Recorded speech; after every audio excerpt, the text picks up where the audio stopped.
Okay, wait. Is that a Jeep Cherokee XJ in Beijing? This is a Beijing Jeep Super Cherokee, and it's a China-exclusive long wheelbase XJ that ran from 1984 all the way to 2009. Yeah, 25 years of production. While the US killed the XJ in 2001, China kept building them for almost a decade longer. This particular Jeep was spotted on the streets of Beijing in 2019, rocking Shandong province plates, so it had already traveled a good distance from home. And honestly, for a late 90s Chinese market Jeep, this thing is in remarkable shape. The Super Cherokee was the top-of-the-line trim in China. You got a high roof, a roof rack, those chunky bumpers, same style as the 97-01 US spec XJ, and factory 5 twin-spoke wheels.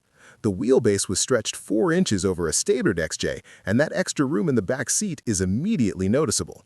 This wasn't a base model grocery getter. This was Beijing's version of a fully loaded spec.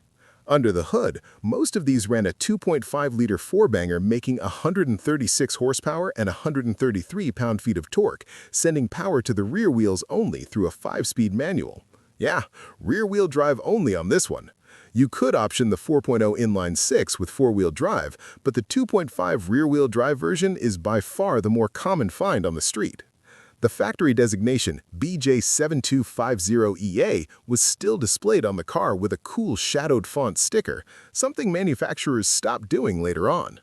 Inside is where it gets really interesting. The fabric seats are original, and that is genuinely rare.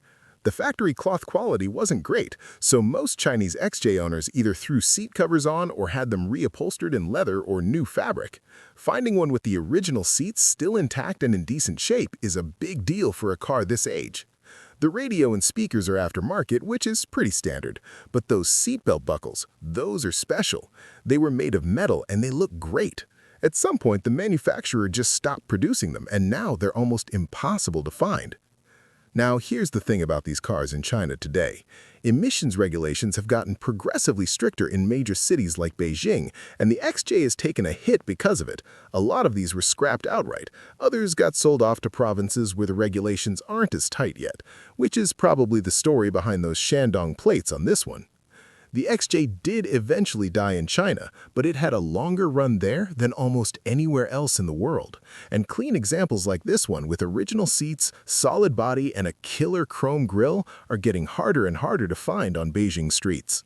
Drop a thumbs up if you daily this thing.